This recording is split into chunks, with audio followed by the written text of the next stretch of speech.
Hi viewers, today we're looking at the mid string function to extract the substring of a value. So first we'll start by using the world database, and we're going to select all from city using the alias name of C. Run that and see what it does. Okay, so I'm going to go for the district column, and I want to put out the second value, and I want to take from the second value I want to pull out two characters. So from the value of Kabul I want to pull out the second character and the third character, and same for Kandahar and so on.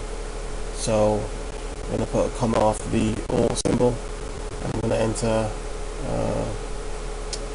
mid tab, and enter C dot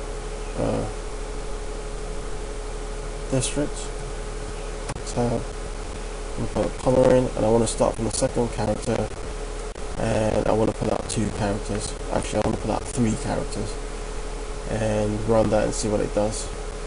It's going to create a calculated field at the end of the table. It's in the far right, so you've got Kabul on the district, and it's pulled out the second, third and fourth character. So you start from the second character and pull out three characters from that character, and that's a mid function in MySQL Workbench.